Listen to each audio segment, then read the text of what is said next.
Today we're going to be going over one must-try fragrance for each season of the year. If there's any chance that you haven't checked these out yet, I would recommend it. Obviously, going over 4 scents today, it's going to be real concise, real simple, just giving you an idea of something to try or check out, for each season, just depending on the weather. You've got a nice variety of options here that can really work across a lot of situations. These are all very versatile scents. I didn't really choose anything that was too specific or anything like that. These are really easy to wear. Now we're going to start off with spring. This first one is L'Homme Le Parfum. This one has some nice ozonic notes, geranium, some amberwood, kind of like ambroxan smell. What I love about this is that it has a modern smell, but a little bit of a gentleman's smell at the same time. So if you're familiar with the original L'Homme, that kind of woody, spicy, ginger-based scent, very mature, very gentlemanly smelling, this does have some of that DNA. Makes sense. It's a flanker of it. However, it does have some modern-day blue fragrance characteristics to it, and I've always described it simply as a mixture between the original L'Homme and a little bit of a Y eau de parfum, for example, mostly just pulling that amberwood kind of ambroxan smell from YEDP and putting it into this DNA. So it's fresh, it's musky, a little bit green, a little bit minty off the top. Smells wonderful, airy, light, wispy as well from these ozonic notes. It's an impressively good release. It's one that I think is kind of easy to overlook. It might look boring on paper. It might not look like anything special. And while it's not the most unique scent ever, it's a worthwhile release. And personally, as far as the flankers that are currently available right now that you can actually purchase, this is one of the better ones, at least to me. You're typically looking at somewhere around $80 or so for this one for 100 ml full presentation bottle. Really not too bad. Definitely also one of the more reasonably priced flankers as well. A lot of the L'Hommes and Line de L'Hommes will be up into the $100 range or so, but not this one. Decent performer, not necessarily beast mode, but still enough to get the job done.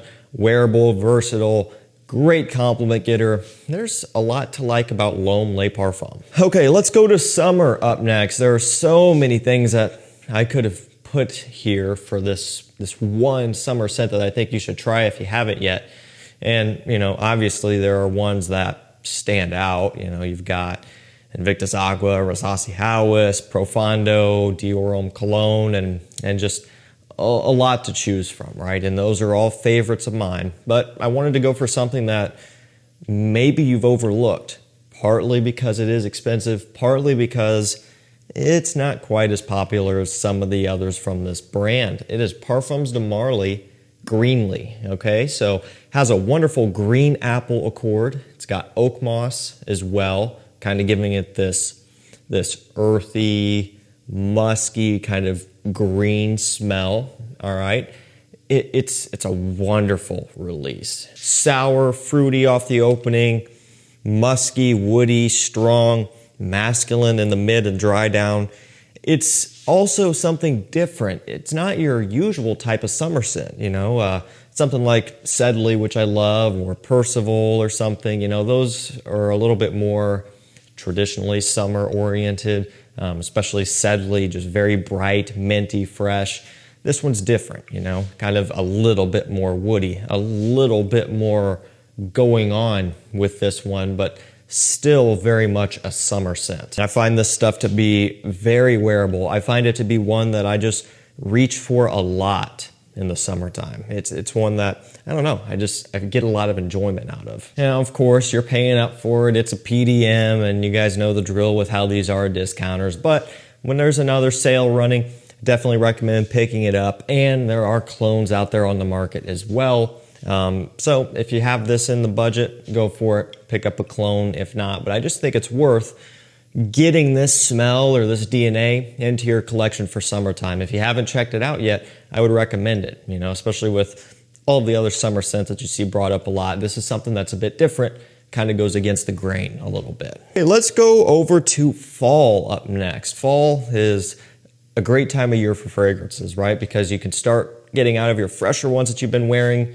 since spring pretty much, and into some things that are a little bit sweeter, maybe with a bit of a fresh balance, you know, just a nice transition zone, you know. Same with spring, I guess. It can be kind of a transition season as well, of course, but one for fall that you should check out if you haven't yet. Now, this one, maybe a lot of you have because it's popular, but also it comes in at a really, really reasonable price point here, usually around $40 or so.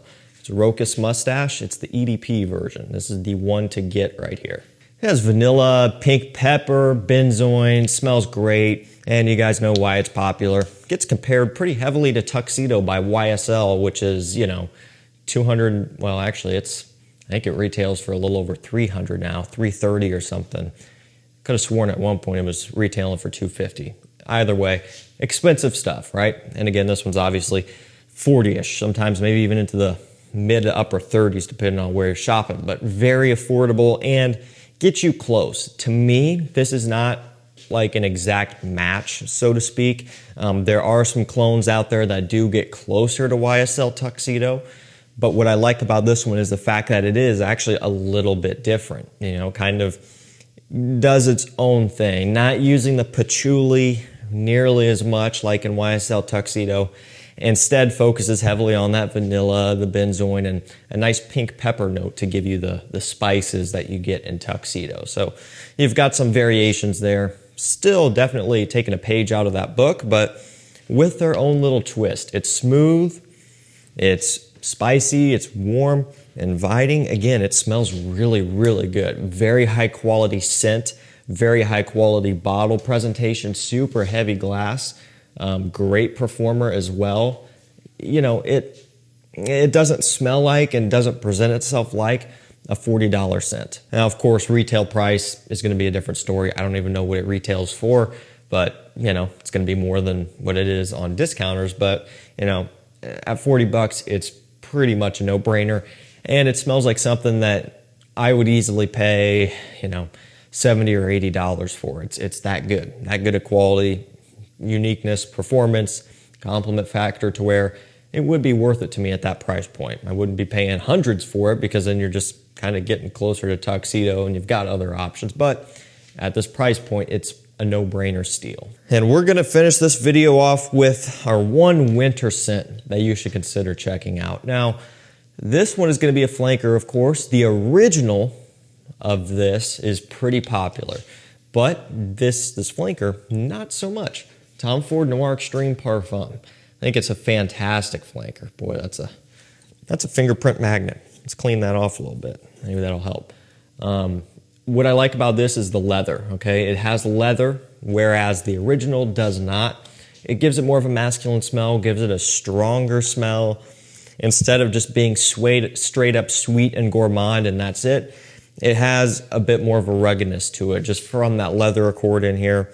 Gives it a bit more substance and kind of tones down kind of the overwhelming sweetness that you get out of the original Eau de Parfum. You know, this is still a gourmand, still sweet, and obviously, you know, it's a winter scent, or at least heavily conducive to winter wear, so it is going to be sweet, but I just find it to be more well-balanced. I find that I gravitate towards this one much more than the original EDP just because I think it's better. You know, there are times where the EDP just, I don't know, kind of lacks something for me. But this one kind of pulls everything together. True parfum concentration, so it's a great performer. It's an easy 9+ hour long-lasting scent. Projection is on the softer side of things, but still gets the job done, and a couple extra sprays will get it to push out a bit more. If you've kind of had issues with the performance of the original Eau de Parfum in the past, then this would also be a solution to that issue too, because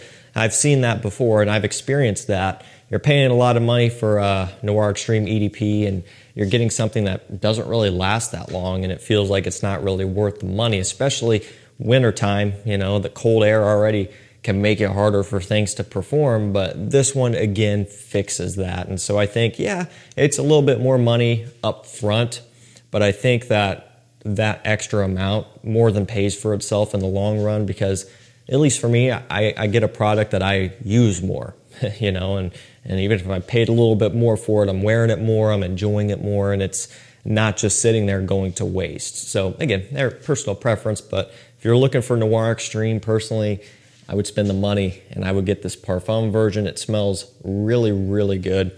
And again, great performer, great compliment puller. If you've been kind of sleeping on that one, it would be one to check out for wintertime. Alrighty guys, there you go. One absolute must-try fragrance for each season, keeping it real condensed and concise here, just to make it simple.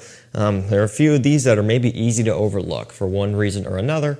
This is kind of your sign to say, hey, check them out, and you don't have to blind buy them. You can do some sampling online or in person, but I recommend it. Thank you guys so much for watching. Stay safe, stay healthy. We'll see you tomorrow with another one. Take care.